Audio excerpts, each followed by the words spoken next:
Assalamualaikum warahmatullahi wabarakatuh. Terima kasih, Anda telah kembali di channel YouTube kami. Saluran informasi yang mengkisahkan kisah-kisah Islami, serta kisah para ulama dan kekasih Allah. Kali ini, kami akan membawakan manakib perjalanan hidup dari Raden Shahid, atau yang kita kenal sebagai Sunan Kalijaga. Siapakah beliau sebenarnya? Dan benarkah, Sunan Kalijaga adalah seorang waliullah asli tanah Jawa yang mempunyai banyak kelebihan? Untuk mengetahui jawabannya, simak penjelasan kami kali ini hingga akhir.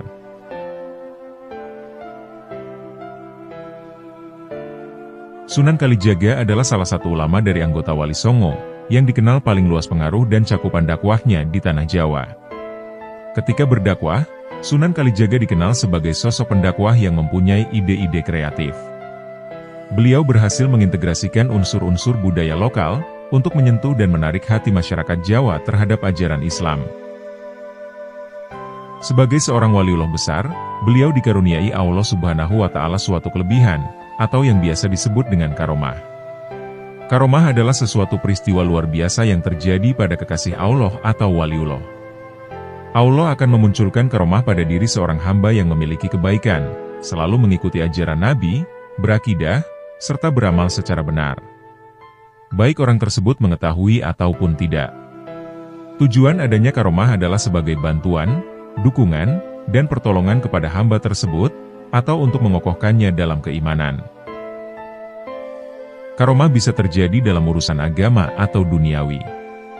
Karomah yang dimiliki para wali, semuanya atas kehendak Allah. Di mana, Allah munculkan pada mereka berupa beraneka ragam ilmu, mukasyafah atau kemampuan memandang, dan berbagai kemampuan serta pengaruh lainnya. Berikut ini adalah kisah karomah serta perjalanan hidup dari Sunan Kalijaga. Pertemuan dengan Sunan Bonang. Buah aren atau disebut juga dengan kolang-kaling, disebut-sebut sebagai buah yang mendapatkan karomah dari Sunan Bonang. Kepercayaan ini muncul dari kisah Sunan Bonang, yang ketika itu dihadang oleh kawanan perampok, yang dipimpin oleh Lokajaya. Berandal Lokajaya adalah perampok yang menguasai hutan Jatisari saat itu. Berandal Lokajaya adalah Raden Shahid yang waktu itu belum menjadi seorang wali. Ia masih menjadi perampok yang kejam, untuk merapok para pedagang kaya yang melewati hutan Jatisari. Ketika Sunan Bonang melewati hutan Jatisari, beliau dicegat oleh Lokajaya. Melihat tongkat Sunan Bonang yang berlapis emas, Lokajaya berkeinginan untuk mengambilnya secara paksa. Namun ketika Lokajaya mendekat untuk merebut tongkatnya, Sunan Bonang menunjukkan tongkatnya ke arah buah aren sambil berkata, "Lihatlah, di sana ada lebih banyak emas." Dan benar-benar nyata, buah aren atau kolangkang yang ditunjuk beliau, tiba-tiba berubah menjadi emas. Ketika hendak diambil, tiba-tiba emas itu berubah kembali menjadi buah kolang-kaling. Melihat hal itu, Lokajaya menjadi sadar, dan ingin berguru kepada Sunan Bonang. Dan akhirnya, berandal Lokajaya atau Raden Shahid diterima sebagai muridnya. Ketika itu, selagi Sunan Bonang pergi sementara, beliau menyuruh Raden Shahid menjaga tongkatnya yang ditancapkan di pinggir kali. Dan hal itu juga sebagai syarat, jika Raden Shahid bersedia menjadi murid beliau. Akan tetapi, pada waktu itu Sunan Bonang lupa dengan perintahnya kepada Raden Shahid. Hingga 3 tahun berselang, Sunan Bonang baru ingat. Dan akhirnya, beliau menghampiri Raden Shahid yang bertapa menunggu tongkat Sunan Bonang di pinggir kali. Karena itulah, maka setelah belajar dengan beliau, dan diangkat menjadi seorang wali. Maka, Raden Shahid kemudian dikenal dengan nama Sunan Kalijaga, yang berarti penjaga kali atau penjaga sungai. Tanah menjadi emas. Dikisahkan, pada suatu saat, Ki Pandanaran I merasa sedih, karena putri kesayangannya menderita sakit lumpuh. Segala ikhtiar telah dilakukan, namun putrinya masih belum bisa berjalan. Oleh sebab itu, Ki Pandanaran bernazar, jika ada seseorang yang mampu menyembuhkan putrinya, dia akan diambil sebagai menantu. Sunan Kalijaga memberitahukan bahwa di Gunung Gede ada orang yang pandai mengobati, yang bernama Ranawijaya. Ia berasal dari Majapahit. Atas permintaan Ki Pandanaran I, Ranawijaya datang ke Kadipaten untuk menembuhkan sang putri. Ternyata, sang putri dapat sembuh, dan akhirnya Ranawijaya diambil sebagai menantu. Setelah Ki Pandanaran I meninggal dunia, maka Ranawijaya pun menggantikan dengan gelar Ki Pandanaran II. Daerahnya pun maju pesat, dan rakyatnya makmur sejahtera, termasuk perkembangan agama Islam yang cukup memuaskan. Akan tetapi, sayangnya Ki Pandanaran II menjadi sombong dan serakah. Ketika mengetahui hal itu, Sunan Kalijaga datang menyamar sebagai penjual rumput.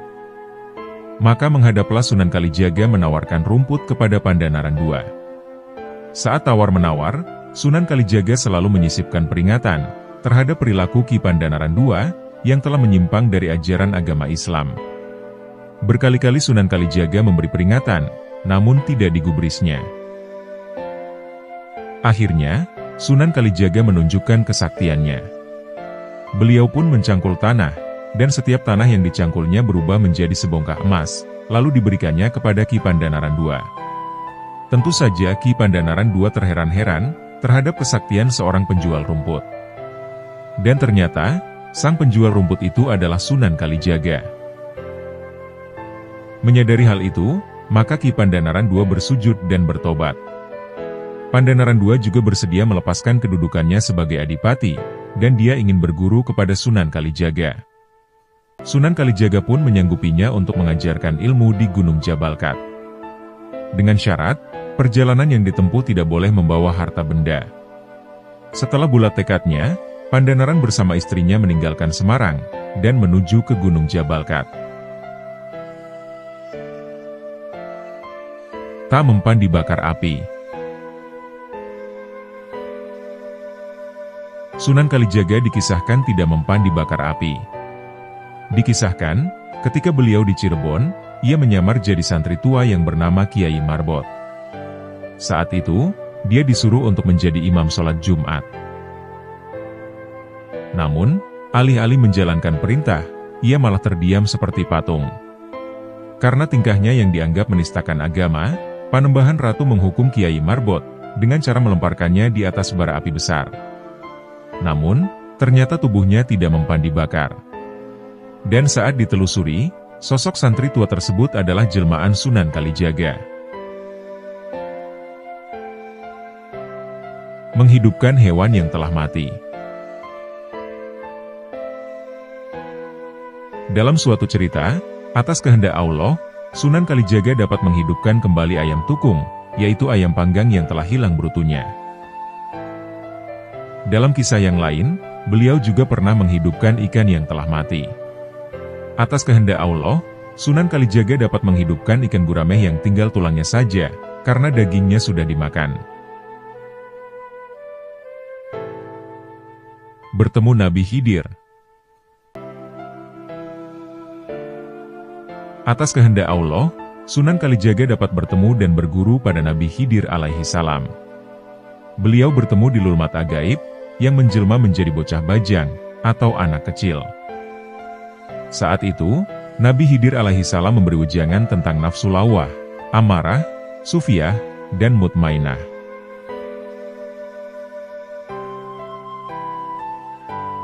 Baju Rasulullah. Sunan Kalijaga mendapat atau mewarisi baju takwa, yang bernama Kiai Ontokusumo. Hadiah tersebut berupa baju peninggalan dari Rasulullah Shallallahu Alaihi Wasallam. Baju itu dapat berubah-ubah warnanya menurut kesukaan yang memandang. Menyambung tubuh serangga yang putus. Para wali Allah dikenal memiliki karomah di setiap zamannya. Salah satunya penyebar Islam di tanah Jawa, yakni Sunan Kalijaga. Kisah itu berawal saat para wali Songo sibuk bahu-membahu membuat Sokoguru.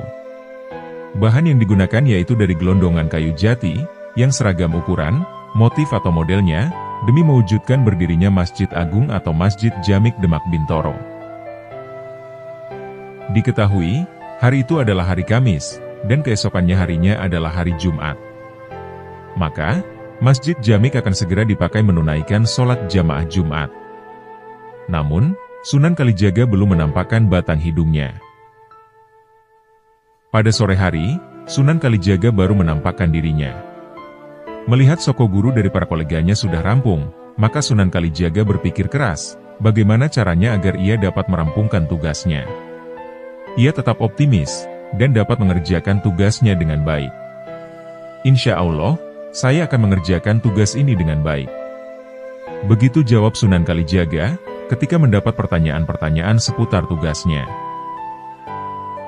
Raden Patah serta para wali songo pun bertanya-tanya dalam hati, bagaimanakah cara Sunan Kalijaga menyelesaikan tugasnya. Sunan Kalijaga lalu berjalan-jalan di area masjid, sambil melihat-lihat keadaan sekitarnya. Kala itu, Sunan Kalijaga melihat tatal-tatal, atau sisa potongan kayu kecil-kecil dari kayu jati. Tiba-tiba, Sunan Kalijaga mendapatkan inspirasi, bagaimana jika tatal-tatal itu aku manfaatkan untuk membuat soko guru. Barangkali, itulah ilham yang dipancarkan Allah ke dalam dada Sunan Kalijaga. Akhirnya, beliau segera mengumpulkan tatal-tatal kayu jati. Setelah terkumpul dalam satu tumpukan, beliau segera mengatur sedemikian rupa, sehingga menjadi berbentuk seperti sebuah soko guru, yang ukurannya sama dengan tiang para wali songo lainnya. Soko guru atau tiang itu kemudian disebut dengan soko tatal, sebuah tiang penyangga Masjid Demak yang terbuat dari kayu, dan memiliki motif. Ketika Sunan Kalijaga sedang sibuk mengerjakan tugasnya, secara tak sengaja ada orang-orang, sejenis serangga, yang sedang terluka hingga badannya putus. Seketika, Sunan Kalijaga segera menyambung badan orang-orang yang terputus dengan kepalanya itu. Pada saat itu, beliau menyambungnya dengan menggunakan tatal kecil. Atas pertolongan Allah Sang Maha Kuasa, ternyata badan orang-orang dapat tersambung kembali dengan kepalanya. Orang-orang tersebut pun menjadi hidup kembali. Tentu saja, peristiwa ajaib itu sempat menjadi pemandangan menarik bagi kaum muslimin yang menyaksikannya. Ilmu berubah bentuk. Suatu ketika, di pinggiran hutan yang lebat, Sunan Kalijaga tengah melakukan perjalanan syiar Islam. Di tengah perjalanan, beliau dicegat oleh segerombolan perampok, yang sudah terkenal akan kekejamannya. Dengan polos, wali yang juga dikenal sebagai Syekh Malaya ini mengatakan, bahwa dirinya tidak memiliki harta. Walaupun begitu, pemimpin perampok itu tidak mempercayainya. Bahkan, dengan garangnya dia memerintahkan anak buahnya, untuk menggeledah semua barang Sunan Kalijaga. Mendapat perlakuan yang tidak menyenangkan, Sunan Kalijaga hanya tersenyum. Beliau bertekad untuk memberi pelajaran kepada para perampok itu, agar mereka kembali ke jalan yang benar. Manakala mereka mulai mendekat, dengan tenangnya Sunan Kalijaga mengibaskan kain panjangnya, yang tersampir di pundaknya. Dan yang terjadi sungguh mengejutkan. Tenaga kibasan itu ternyata mampu membuat para perampok porak-poranda. Melihat kejadian itu, Ki Jagana, sang pemimpin perampok itu menjadi berang. Dia langsung memasang kuda-kuda, dan bersiap-siap menyerang Kanjeng Sunan Kalijaga dengan pedangnya. Dengan gerakan yang garang, dia mulai mendekati sasarannya. Saat itu, Sunan Kalijaga merapalkan ilmu malih rupa, atau ilmu merubah wujud. Begitu usai, mendadak tubuh Kanjeng Sunan Kalijaga telah berada tak jauh dari Ki Jagana. Ki Jagana pun menjadi semakin marah. Dengan teriakan yang keras, dia langsung menyabetkan pedangnya ke tubuh Sunan Kalijaga. Anehnya, Sunan Kalijaga tak juga menghindar. Beliau membiarkan pedang yang demikian tajam itu menghantam tubuhnya. Melihat kejadian itu, sudah barang tentu membuat para pengikut Ki Jagana menjadi berang. Dengan ganas salah seorang anak buah Ki Jagana melabrak. Begitu dia akan melompat, sebuah tangan milik Sunan Kalijaga yang halus telah menahan gerakannya. Belum sempat dia membuka mulut, dengan penuh wibawa Kanjeng Sunan Kalijaga berkata, "Jangan panik. Yang diserang hanyalah pohon asam. Bukan diriku." Dengan membabi buta, Ki Jagana yang merasa membabatkan pedangnya ke tubuh Sunan Kalijaga itu, ternyata ia hanya meletakkan pedangnya ke batang pohon asam. Karena tubuh yang ditebas tak juga roboh, akhirnya Ki Jagahana kehabisan tenaga. Kemudian, dia menjadi terkejut bercampur malu, tatkala Kanjeng Sunan Kalijaga mulai mencabut ilmunya. Dan ternyata, dia hanya melawan sebatang pohon asam. Akhirnya, Ki Jagahana menyerah, dan menyatakan tobat. Ia juga memutuskan memeluk agama Islam, yang disebarkan oleh Kanjeng Sunan Kalijaga. Merubah benda. Sunan Kalijaga pernah mengubah biji besi sebesar biji asam, menjadi sebesar gunung. Hal itu terjadi ketika Sunan Kalijaga membawa besi bahan, untuk dijadikan keris kepada Empu Supo. Karena dilecehkan, bahwa besi yang dibawanya hanya sebesar biji asam, lalu biji besi itu disabda oleh Sunan Kalijaga. Hal yang ajaib terjadi saat itu. Bahan besi yang semula sebiji asam, tiba-tiba berubah menjadi sebesar, sehingga merepotkan Empu Supo sendiri. Oleh karena itu, besi itu lalu diubah menjadi ukuran semula. Dan Empu Supo pun dapat mengerjakannya menjadi keris yang ampuh.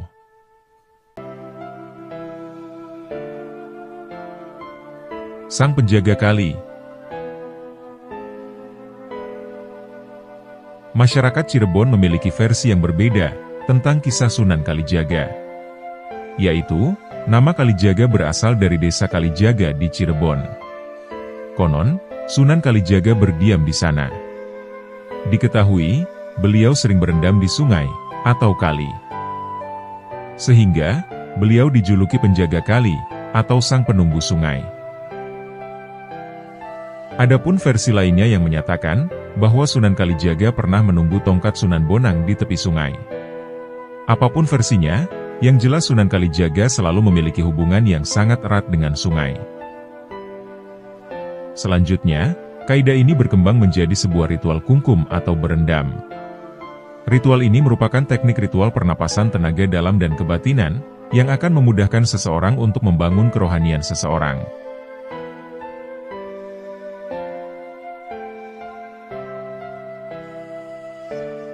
Sunan Kalijaga. Beliau adalah salah satu anggota Wali Songo, yang berjasa menyebarkan ajaran Islam di Nusantara. Sunan Kalijaga lahir pada tahun 1450 Masehi. Ayahnya adalah Adipati Tuban yang bernama Tumenggung Wilotikto, dan sang ibu bernama Dewi Nawangrum. Karena darah bangsawan miliknya, Sunan Kalijaga kecil diberi gelar sebagai Raden Masahid, atau ada juga yang menyebutnya Joko Said. Menurut sejarah, Sunan Kalijaga juga memiliki beberapa nama lain seperti Syekh Malaya, Raden Abdurrahman, Lokajaya, dan Pangeran Tuban. Nama pangeran tersebut diberikan karena Sunan Kalijaga merupakan anak dari seorang Tumenggung. Yang mana, sang ayah merupakan seorang Bupati Tuban pada masa Kerajaan Majapahit. Sunan Kalijaga diketahui lahir ketika masa kejayaan Kerajaan Majapahit sedang berada di ujung tanduk. Rakyat hidup dalam kesengsaraan setiap hari, karena penguasa Majapahit mewajibkan rakyat membayar upeti sangat tinggi. Melihat kondisi yang demikian, dengan segala upayanya, Raden Mas Syahid berusaha berbicara kepada sang ayah, agar masyarakat diberi keringanan. Menyadari karena sang ayah tak mempunyai kekuasaan lebih, akhirnya Raden Syahid terpaksa mencuri di gudang kadipaten, dan diam-diam membagi ke rakyat miskin. Dengan berjalannya waktu, Raden Syahid dikenal sebagai Branda Lokajaya. Ia dikenal sebagai para perampok pedagang kaya, dan kemudian membaginya kepada rakyat miskin. Hal itu dilakukannya, hingga ia bertemu dengan Sunan Bonang, dan mengakhiri perbuatannya itu. Biografi lengkap Sunan Kalijaga masih belum banyak diketahui oleh banyak orang. Sunan Kalijaga adalah seorang mubalik keliling, yang daerah operasinya sangat luas. Ini semua dapat dilihat dari tempat kelahirannya, hingga tempat di mana beliau wafat. Dalam Islamisasi di Tanah Jawa, Wali Songo berperan penting dalam syiar ajaran agama Islam di dalam suatu masyarakat. Diketahui, Sunan Kalijaga merupakan salah satu dari Wali Songo, sekaligus menjadi bagian penting dalam penyebaran Islam pada zaman itu. Sunan Kalijaga memiliki peran besar dalam penyebaran agama Islam di Jawa, khususnya dalam dakwah dengan pendekatan budaya. sosok Sunan Kalijaga adalah salah seorang wali yang berdarah keturunan asli Jawa. Dikatakan, beliau merupakan keturunan Jawa asli, karena beliau keturunan dari Ronggolawe, seorang patih dari kerajaan Majapahit. Dikutip dari buku Mengungkap Perjalanan Sunan Kalijaga, karya Joni Hadisaputra, bahwasanya julukan Sunan Kalijaga konon diambil dari sebuah nama dusun di daerah Cirebon, yakni Dusun Kalijaga. Pasalnya, Sunan Kalijaga pernah tinggal dan bersahabat dengan Sunan Gunung Jati. Oleh sebab itu, masyarakat Cirebon akhirnya menghubung-hubungkan hal tersebut untuk menggelari seseorang dengan daerah asalnya. Namun, klaim masyarakat Cirebon tersebut kurang memiliki argumentasi. Pendapat lain juga ada dari kalangan kejawan atau Jawa mistik yang mengaitkan nama Kalijaga dengan hobi berendam di sungai atau kali. Sehingga, seperti seolah mirip orang yang sedang menjaga kali atau sungai.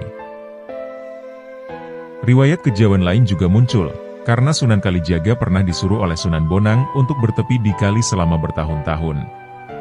Dan ini menjadi pendapat yang paling populer. Sunan Kalijaga diperkirakan hidup selama 4 masa pemerintahan, yaitu pada masa Majapahit, Kesultanan Demak, Kesultanan Pajang, hingga era Mataram Islam. Sunan Kalijaga memiliki 3 orang istri. Mereka adalah Dewi Saroh, Siti Zainab, dan Siti Hafsoh. Dan dari pernikahannya dengan Dewi Saroh, beliau kemudian memiliki 3 anak, yakni Raden Umar Said atau Sunan Muria, Dewi Rukoyah, dan Dewi Sofiah. Sementara itu, dari pernikahannya dengan Siti Zainab, anak dari Sunan Gunung Jati, beliau dikaruniai 5 anak, yakni Ratu Pembayun, Nyai Ageng Panegak, Sunan Hadi, Raden Abdurrahman, dan Nyai Ageng Ngerang. Lalu dari pernikahannya dengan Siti Hafsoh belum diketahui secara jelas siapa nama putranya. Perlu diketahui bahwa Siti Hafsoh ini adalah putri dari Sunan Ampel.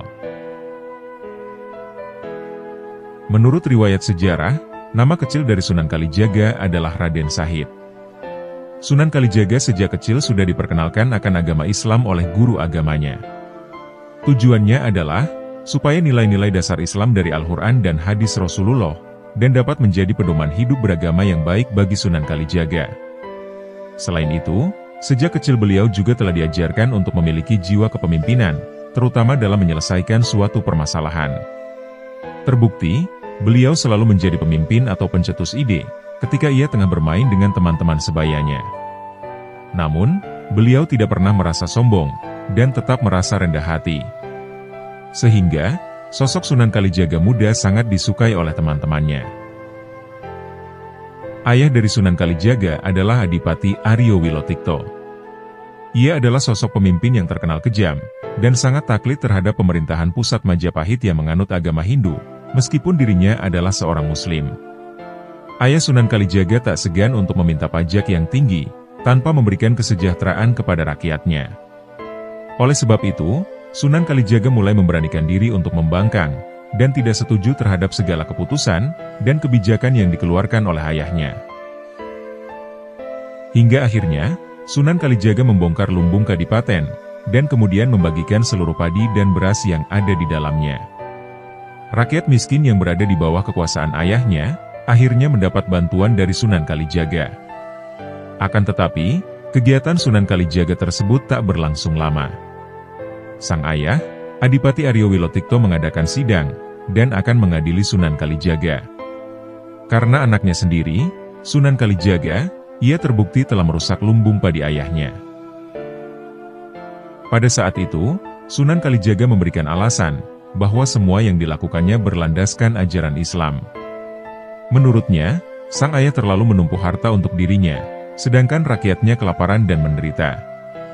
Dengan alasan tersebut, Sunan Kalijaga kemudian diusir dari kadipaten, dan tidak boleh kembali pulang, sebelum menggetarkan Tuban dengan bacaan ayat suci Al-Quran.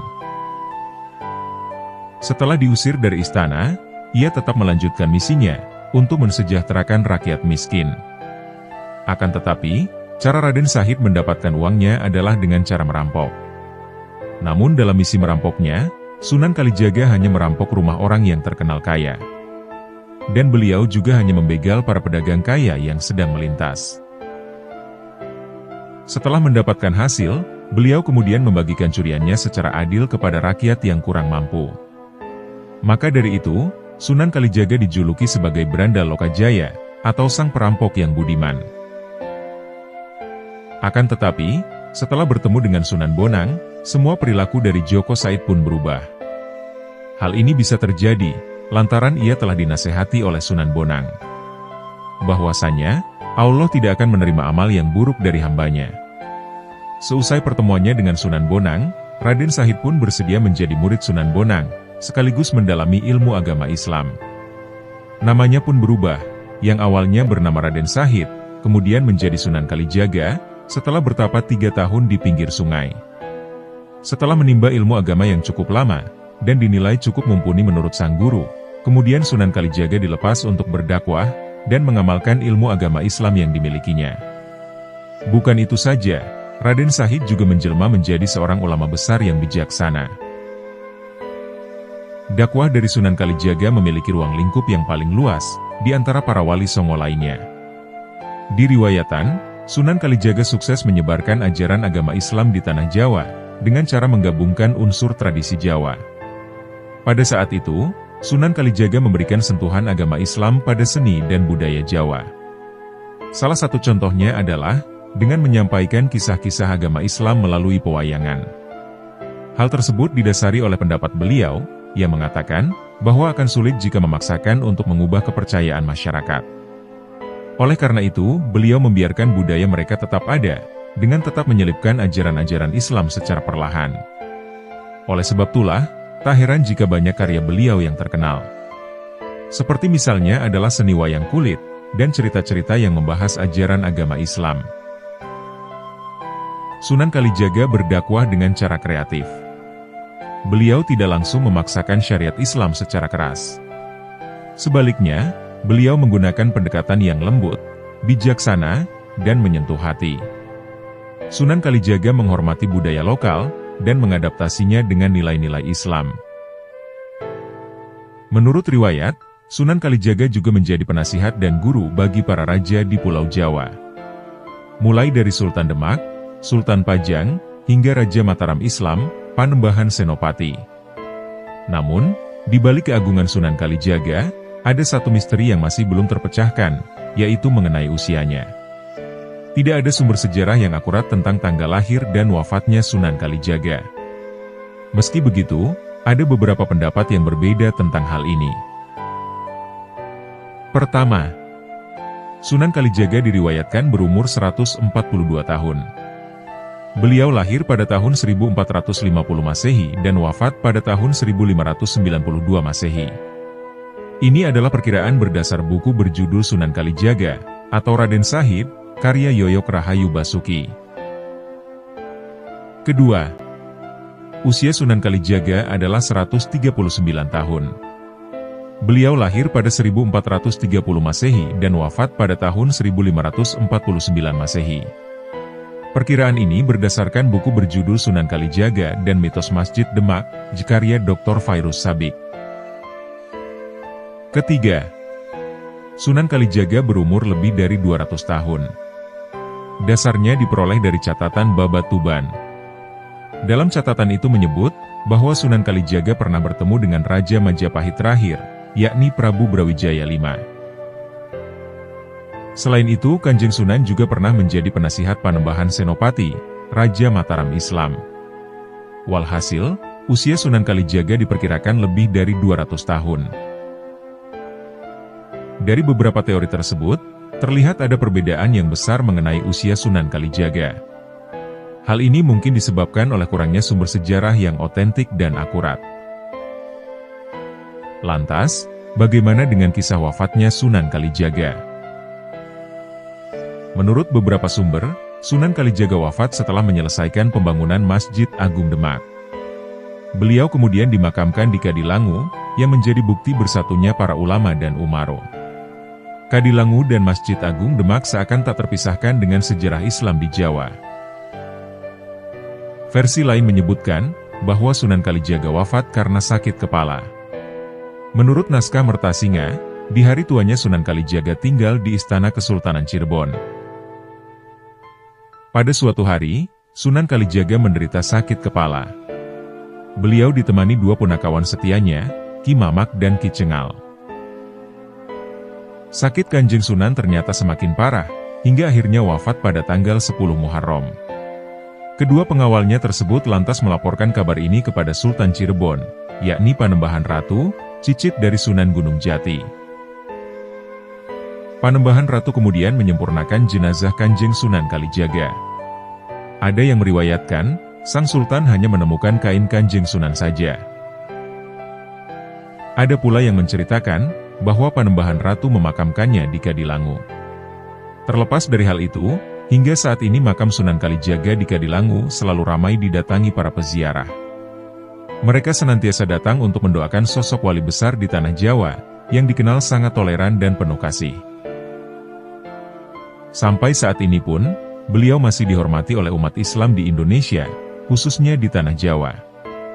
Sepanjang hidupnya, Sunan Kalijaga berperan di pemerintahan dan juga kerajaan, dan menjadi sosok yang disegani oleh masyarakat Muslim, maupun non-Muslim. Sehingga, sampai hari ini beliau dikenal sebagai sosok pendakwah, yang menghormati tradisi dan budaya masyarakat Jawa. Adapun beberapa karya Sunan Kalijaga yang masih lestari hingga saat ini adalah seni wayang, seni ukir, seni gamelan, seni suara, baju takwa.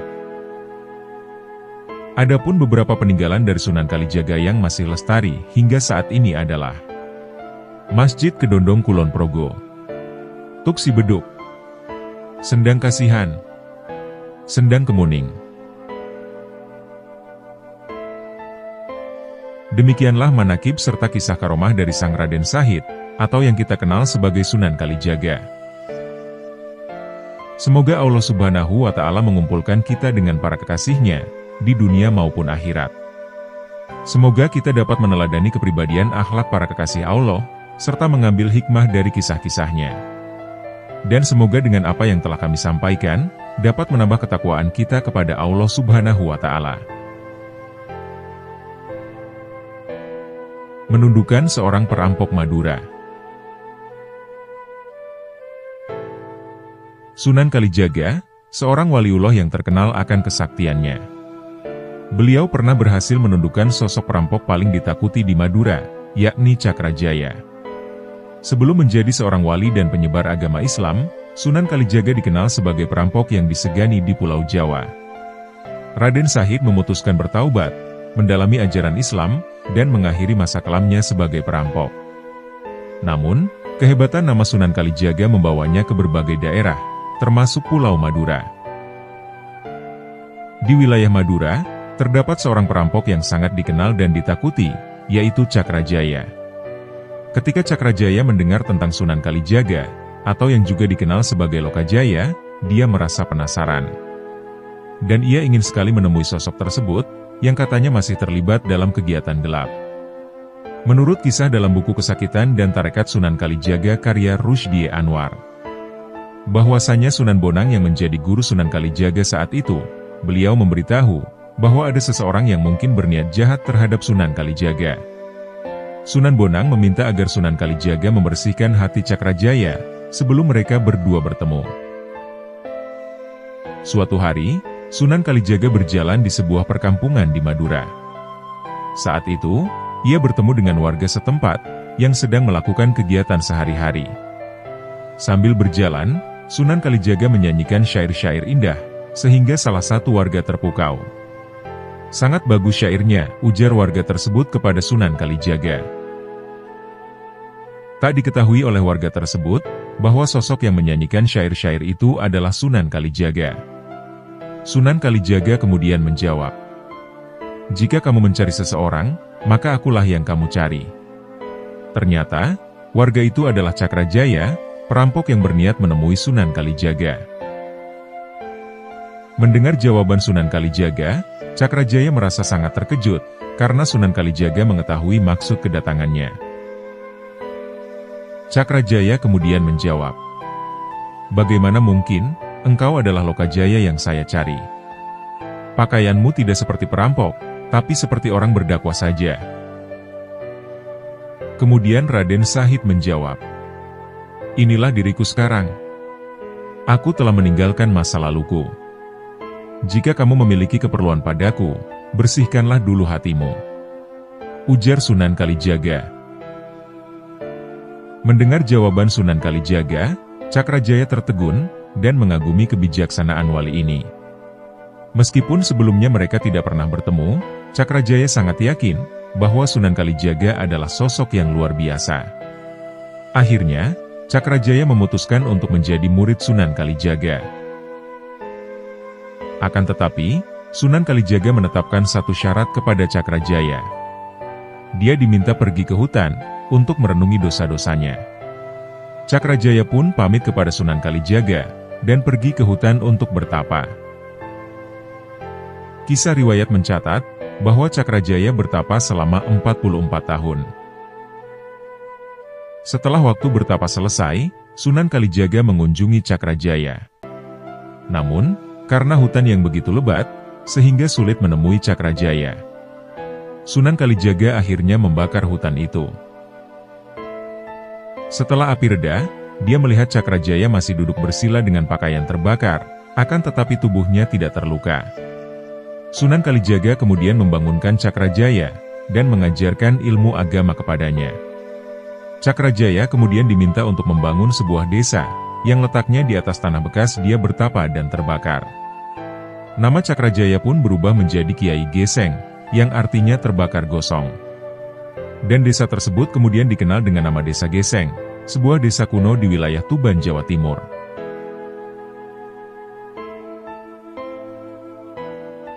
Taklukan kera raksasa.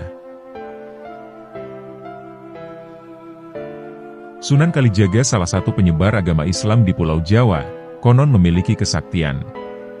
Kesaktian itu beberapa kali digunakan dalam berdakwah dan menyebarkan agama Islam, ataupun untuk membangun sarana prasarana ibadah.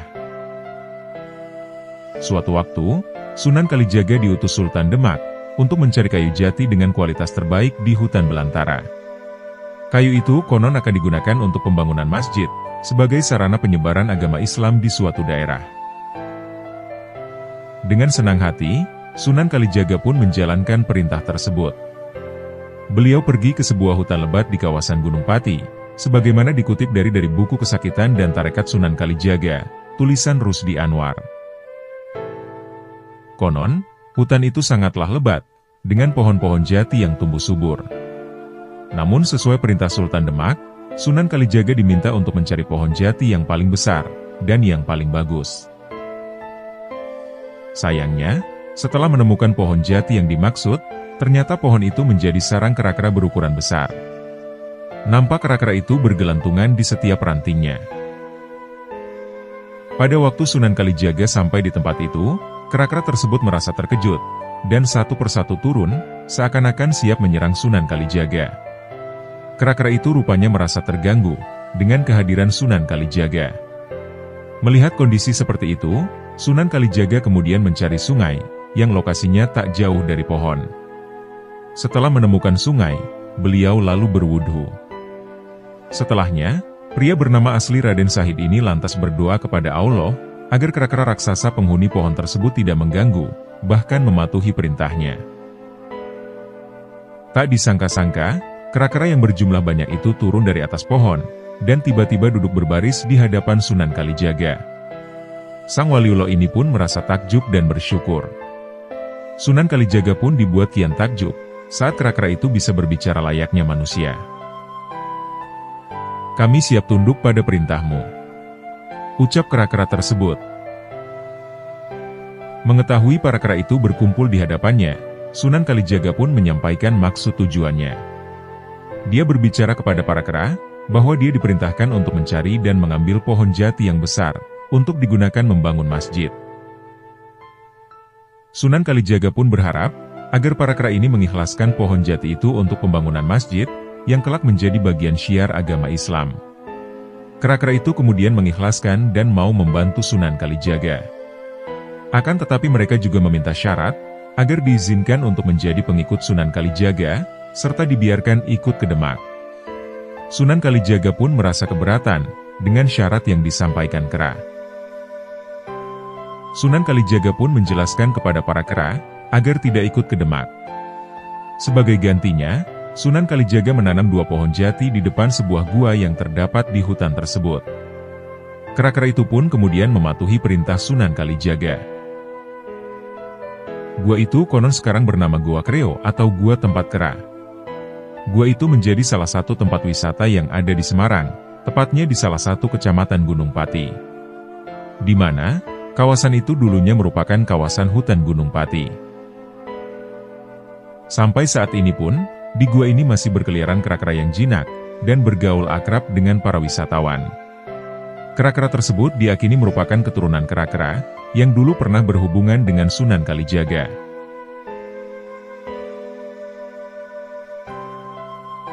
Mencuri untuk kaum miskin. Sunan Kalijaga adalah tokoh Wali Songo yang di masa mudanya pernah mencuri dan merampok pejabat yang korupsi di kerajaan yang menyelewengkan uang upeti dari masyarakat. Ia kemudian membagikan hasil curian tersebut kepada orang-orang miskin dan terlantar. Rizam Aizid dalam buku Sejarah Islam Nusantara menceritakan bahwa sebelum menjadi seorang wali, Sunan Kalijaga adalah orang yang nakal dan berandalan. Akan tetapi, ia kemudian berhasil diinsafkan oleh Sunan Bonang. Sunan Kalijaga termasuk murid dari Sunan Bonang. Terdapat 2 macam versi cerita mengenai Sunan Kalijaga. Versi pertama mengisahkan bahwa Raden Sahid adalah seorang yang suka mencuri dan merampok. Namun, hasil curiannya itu tidak digunakan sendiri, akan tetapi dibagi-bagikan kepada rakyat jelata. Konon, Raden Sahid sudah disuruh mempelajari agama Islam ketika usianya masih kecil. Tetapi karena ia melihat kondisi lingkungan yang kontradiksi dengan ajaran agama itu, maka jiwanya memberontak. Ia melihat rakyat jelata yang hidupnya sengsara, sementara bangsawan Tuban hidup dalam kemegahan dan berfoya-foya. Rakyat diperas dan diwajibkan membayar upeti. Maka, dalam konteks itulah, Raden Sahid yang terpanggil hatinya mencuri harta kadipaten, untuk kemudian dibagikan kepada rakyat miskin. Versi kedua menyebutkan, bahwa Raden Sahid adalah benar-benar seorang perampok, dan pembunuh yang jahat. Menurut versi ini, Raden Sahid merupakan orang yang nakal sejak kecil, kemudian berkembang menjadi penjahat yang sadis. Ia suka merampok, dan membunuh tanpa segan. Ia juga seorang yang suka berjudi. Setiap kali uangnya habis untuk berjudi, ia sering merampok penduduk. Selain itu, digambarkan bahwa Raden Sahid adalah seorang yang sakti, dan mendapat julukan Brandal Lokajaya.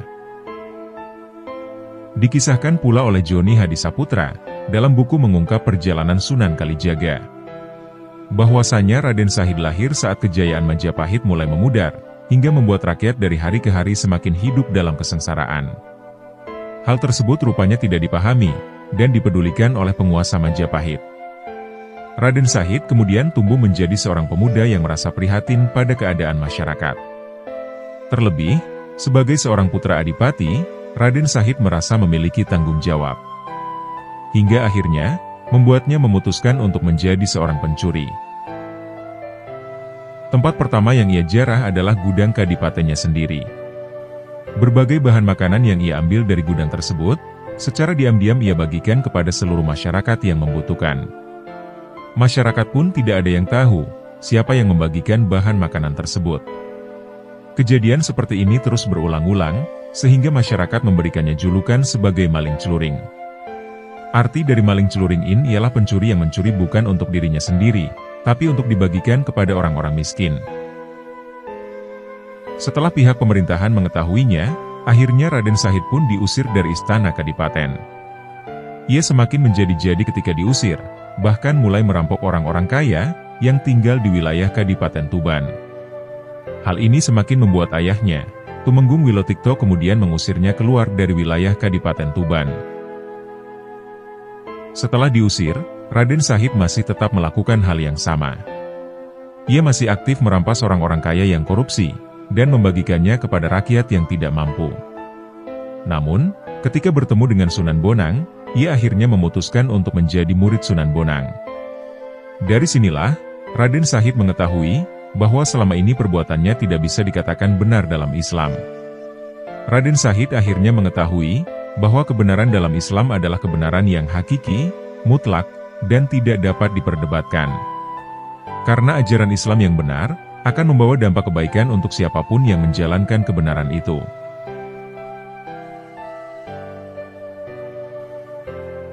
Wayang Sunan Kalijaga. Perdebatan soal wayang di internal Wali Songo membuat Sunan Kalijaga mengubah bentuknya. Seni wayang dicetuskan Sunan Kalijaga saat akan meresmikan Masjid Agung Demak. Wayang menjadi salah satu hiburan bagi rakyat, yang saat itu mayoritas masih memeluk agama Hindu dan Buddha. Akan tetapi, Sunan Giri dan Sunan Ampel mempertanyakan ide Sunan Kalijaga tersebut. Sebab, wayang kulit bentuknya amat menyerupai manusia dan hewan.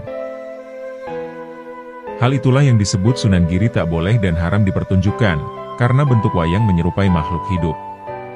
Lantas, Sunan Kalijaga sebagaimana dikutip dari buku Sunan Giri dari tulisan Umar Hashim, bahwasanya beliau mengusulkan pada sidang dan rapat bersama Wali Songo, agar mengubah bentuk wayang sebelum dipentaskan di peresmian Masjid Agung Demak.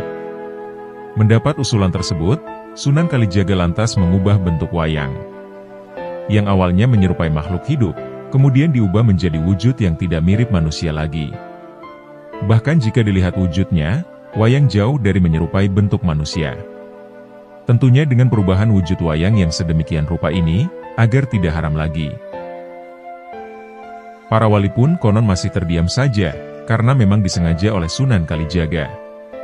Para wali tidak akan diberi kesempatan untuk berbicara, sebelum Sunan Kalijaga selesai di dalam memberi penjelasan tentang pendiriannya. Dan bukankah wayang yang telah kita ubah ini tipis, dan sudah bukan berbentuk seperti manusia? Seandainya manusia bentuknya seperti wayang ini, tentulah aneh dan sangat menggelikan. Sebab, tangan wayang ini panjang melambai sampai kaki. Demikian pula bentuk hidung, mata, dan lehernya. Adalah sangat aneh bila ada manusia yang berbentuk semacam ini. Kata Sunan Kalijaga di hadapan para wali. Bahkan Sunan Kalijaga berpendapat, bahwa sampai saat ini tidak ada bentuk manusia yang menyerupai bentuk wayang ubahannya ini. Bila ada pun tentu bentuknya amat jelek dan aneh. Akhirnya, permusyawaratan para wali itu menyetujui usul Sunan Kalijaga, karena perubahan itu memang kehendak dan saran dari Sunan Giri juga. Kemudian Sunan Kalijaga mengubah bentuk wayang Batara Guru, yang menjadi pemimpin para dewa itu. Kemudian diubahnya dengan diberi nama atau sebutan Sang Hyang Girinata, atau Sunan Giri yang mengatur. Nata adalah bahasa Jawa yang artinya mengatur. Sebab itulah, perubahan bentuk wayang itu permintaan dan kehendak Sunan Giri, agar tidak menyerupai bentuk manusia. Jelasnya, walaupun Sunan Kalijaga yang mengajukan, tetapi Sunan Kalijaga sampai dalam menyimpulkan dan memahami pendapat-pendapat Sunan Giri tentang bentuk-bentuk wayang, dan gambar-gambar yang haram menurut agama. Namun dari semua itu, Sunan Kalijagalah yang memegang peranan dan menentukan bentuk-bentuk wayang. Sehingga, wayang tampak artistik dan bernilai seni yang tinggi, serta melambangkan keluhuran kebudayaan bangsa.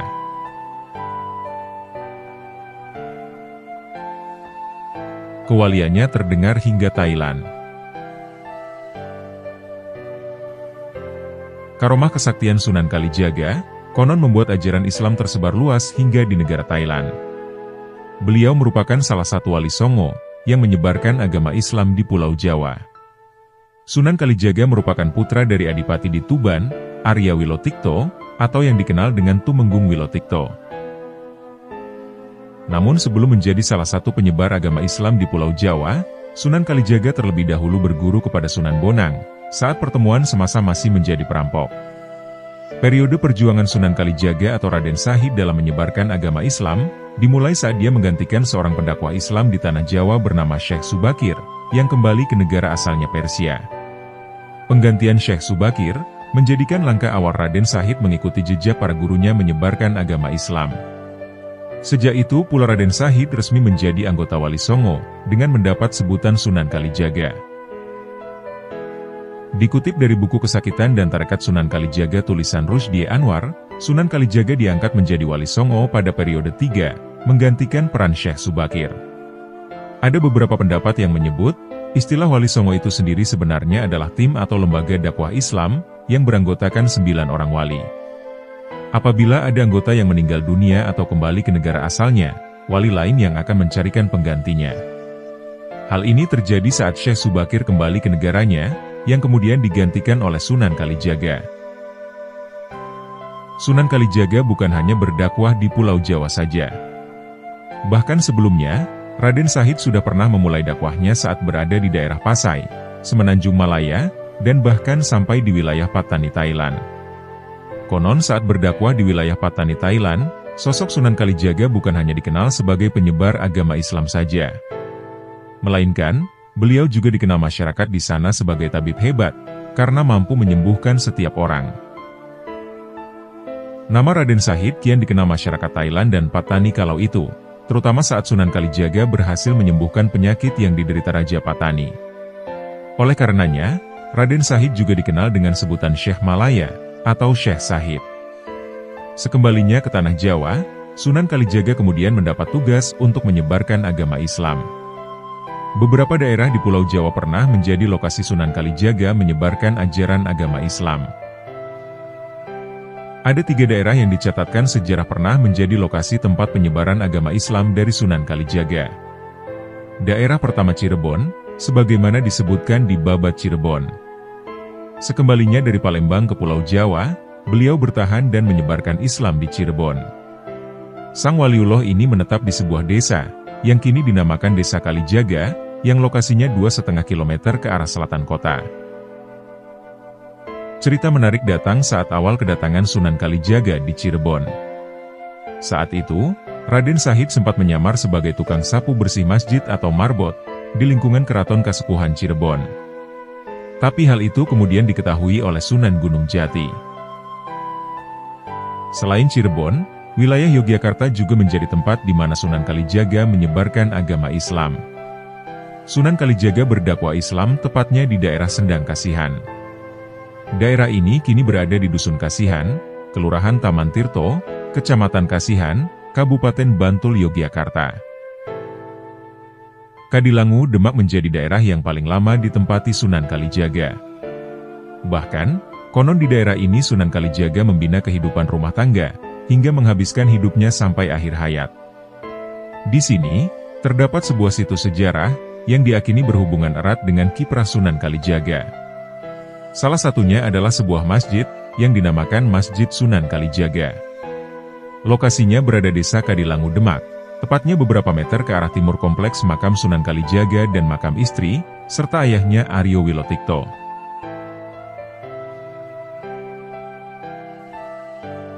Dilarang pergi haji. Biasanya umat Islam pasti memiliki keinginan untuk berkunjung ke rumah Allah. Di sana kita melihat Ka'bah di Baitul Ulsa secara langsung, berkunjung ke kuburan Rasulullah di Madinah, dan napatilah situs-situs bersejarah Islam lainnya. Semua umat Islam memiliki harapan bisa datang ke sana. Tidak terkecuali Sunan Kalijaga, atau Raden Shahid. Sunan Kalijaga merupakan salah seorang dari anggota Wali Songo. Beliau-beliau merupakan sekumpulan alim ulama, yang berhasil mengislamkan masyarakat Nusantara, utamanya di wilayah Jawa. Dikisahkan, suatu ketika Sunan Kalijaga berada di Malaka. Saat itu, ia memiliki kehendak untuk menjalankan ibadah haji. Namun siapa sangka, seorang ulama senior pada saat itu yang bernama Maulana Maghribi, beliau meminta Sunan Kalijaga untuk kembali Jawa. Beliau tidak memperkenankannya untuk melanjutkan perjalanannya ke Makkah. Larangan Maulana Maghribi terhadap Sunan Kalijaga tersebut bukan tanpa dasar. Maulana Maghribi beralasan, jika Sunan Kalijaga tetap pergi haji ke Tanah Suci, maka masyarakat Jawa akan banyak yang keluar Islam, atau kembali kafir. Karena pada saat itu, Kerajaan Demak masih dalam masa transisi pemerintahan. Runtuhnya Kerajaan Majapahit menyebabkan kekacauan, dan kerusuhan di mana-mana. Lebih dari itu, Maulana Maghribi juga berkata kepada Sunan Kalijaga, kalau Makkah, atau rumah Allah yang asli itu ada di dalam diri sendiri. Dengan demikian, ibadah haji bukan hanya sekedar perjalanan fisik ke Makkah. Akan tetapi, ibadah haji adalah ibadah metafisik spiritual. Seseorang akan sampai di Makkah sejati, manakala mereka sanggup menjalani kematian dalam kehidupan, dan bisa membebaskan diri dari belenggu hawa nafsu. Demikian kisah dalam suluk Wijil yang diceritakan buku Sunan Kalijaga, Mistik dan Makrifat. Versi lain juga dikisahkan, bahwa yang melarang Sunan Kalijaga berhaji adalah Nabi Khidir alaihi salam. Ketika Sunan Kalijaga berada di tengah laut dalam sebuah perjalanan menuju ke Makkah, tiba-tiba Nabi Khidir alaihi salam menghentikannya. Segera saja Nabi Khidir memberikan nasihat kepada Sunan Kalijaga, agar ia tidak usah melanjutkan perjalanannya ke Makkah, jika tidak mengetahui apa yang akan dilaksanakannya selama tinggal di sana. Cerita ini terekam dalam suluk linglung. Kisah Sunan Kalijaga tadi memberikan banyak pengajaran bagi kita. Salah satunya adalah, agar kita lebih memprioritaskan problematika umat, daripada keinginan pribadi. Sunan Kalijaga dilarang berhaji, lantaran pada saat itu, iman masyarakat Jawa yang menjadi medan dakwah Sunan Kalijaga masih rapuh. Sementara kalau kita tarik hari ini, persoalan umat tidak pada ranah iman lagi, akan tetapi kemiskinan, kebodohan, pengangguran, dan lainnya. Adalah sesuatu yang tidak benar, jika ada seseorang yang sering menunaikan ibadah haji dan umroh di Makkah, sementara umatnya, tetangganya, dan saudaranya, mereka masih dalam keadaan yang memprihatinkan. Bukankah sudah banyak cerita yang mengkisahkan, bahwa ada seseorang mendapat status haji mabrur, meski dirinya tidak menjalankan ibadah haji di Makkah. Terdapat hadis Nabi yang juga menceritakan hal itu. Dikisahkan, bahwa usai menunaikan haji para sahabat mendatangi Nabi Muhammad SAW. Mereka bertanya, perihal siapa yang hajinya mabrur. Nabi Muhammad SAW kemudian menjawab, bahwa yang hajinya mabrur adalah si Fulan. Mendengar nama sahabat yang disebut Nabi Muhammad tersebut, membuat para sahabat menjadi terheran-heran. Dan ternyata, si Fulan yang dimaksud telah menggunakan uang tabungan hajinya itu, untuk menolong tetangganya yang saat itu sedang sakit.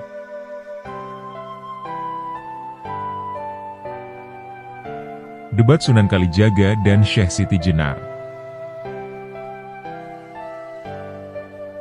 Debat sengit diceritakan terjadi antara Syekh Siti Jenar dan Sunan Kalijaga, terkait ajaran hakikat. Sunan Kalijaga adalah murid Sunan Gunung Jati, yang juga merupakan anggota Wali Songo.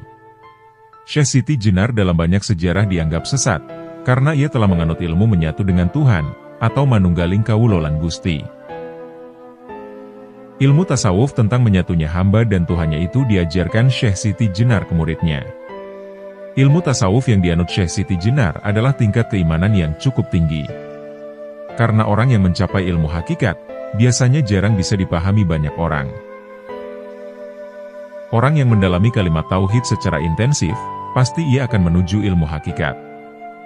Demikian pesan yang disampaikan Kiai Haji Bahauddin Nur Salim, atau yang biasa disapa Gus Baha dalam sebuah ceramahnya. Menuju ilmu hakikat, pasti mengalami hakikat yang hoyali. Hakikat yang hoyali ini mulai menipu. Gus Baha dari kitab yang pernah dibaca, telah menceritakan sebuah perdebatan Sunan Kalijaga dengan Syekh Siti Jenar. Pada saat itu, hadir pula Sunan Bonang. Syekh Siti Jenar bertanya, "Apakah yang kamu gunakan saat bersujud?" Sunan Kalijaga menjawab, "Saya menggunakan jasad." Syekh Siti Jenar masih bertanya, "Daging kamu itu hanya onggokan daging, dan kelak akan menjadi bangkai, dan setelah itu akan habis. Dan nanti kamu ditulis Tuhan tidak termasuk yang sujud, karena dahi yang kamu pakai itu kelak akan habis." Mendengar jawaban yang menohok itu, membuat Sunan Kalijaga berpikir. Lalu Syekh Siti Jenar menjelaskan, bahwa sujud itu hakikatnya tidak butuh dahi, tidak perlu tangan, namun ruh itulah yang sujud. Inilah tingkat keimanan yang tinggi, namun tidak bisa dicontoh oleh sembarang orang. Menurut Gus Baha, selama ini orang syariat jika ada orang mati, berarti ia akan kembali ke Allah. Sedangkan, menurut orang hakikat itu adalah salah besar, dan orang mati itu tidak ada. Selama ini, ruh seseorang akan tersiksa, karena ia terjebak dalam dunia fisik yang fana ini. Dan ruh orang akan tersiksa di alam fisik, karena bertemu jasadnya orang itu. Oleh karena itulah, dia selalu akan merasa tersiksa. Setiap mau makan saja, kita harus kerja, dan melakukan hal lain sebagainya. Karena, sejatinya ruh itu tidak butuh makan, minum, menikah, dan segala kebutuhan duniawi. Namun karena hidup bersama jasad di dunia inilah, yang akan membuatnya merasa tersiksa. Oleh karenanya, sejatinya orang mati itu bukan hilang ruhnya, namun ruh tadi kembali ke habitatnya yang kekal. Keyakinan itu diyakini betul oleh orang wahdatil wujud.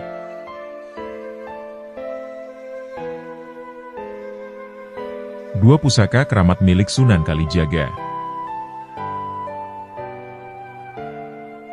Terdapat pusaka Sunan Kalijaga yang telah diberi anugerah oleh Allah Ta'ala, sehingga mampu mengatasi wabah.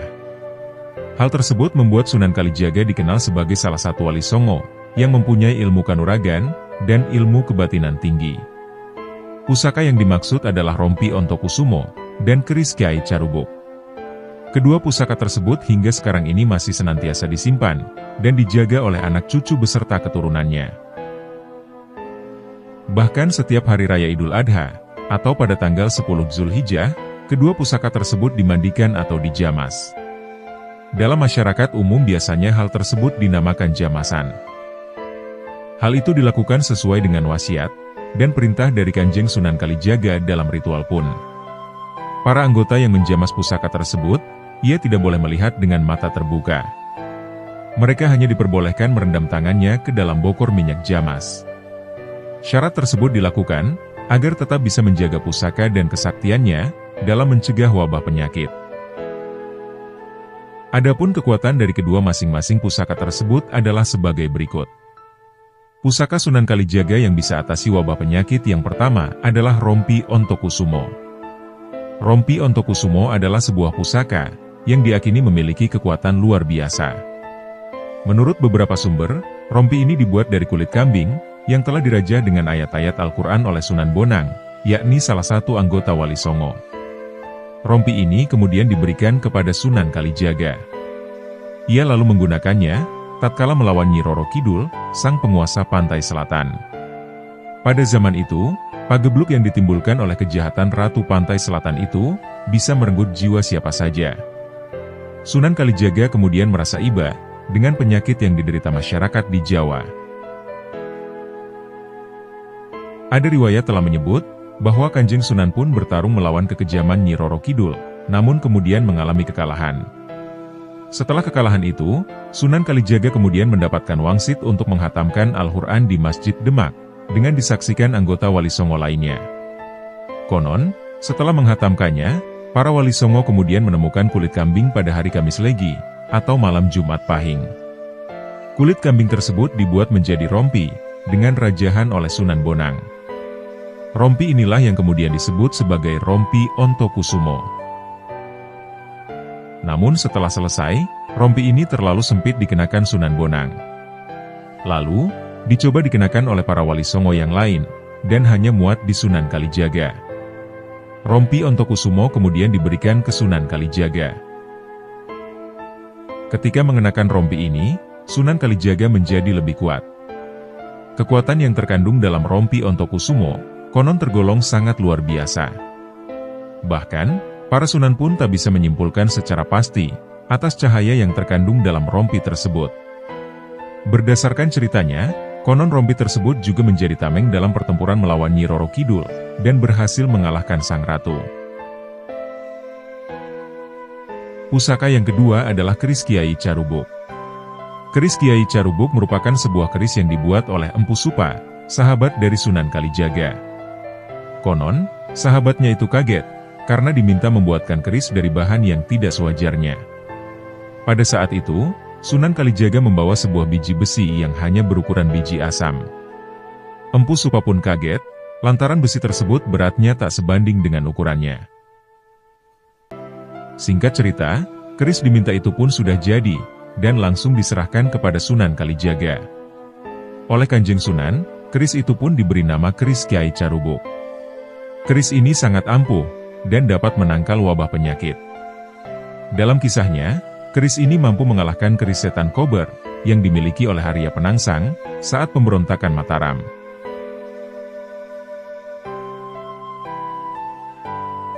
Demikianlah manakib, serta kisah karomah dari Raden Shahid, atau yang kita kenal sebagai Sunan Kalijaga.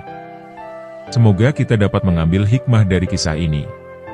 Semoga Allah Subhanahu wa Ta'ala mengumpulkan kita dengan para kekasihnya, di dunia maupun akhirat. Semoga kita dapat meneladani kepribadian akhlak para kekasih Allah, serta mengambil hikmah dari kisah-kisahnya. Dan semoga dengan apa yang telah kami sampaikan, dapat menambah ketakwaan kita kepada Allah Subhanahu wa Ta'ala. Wallahu a'lam bishawab.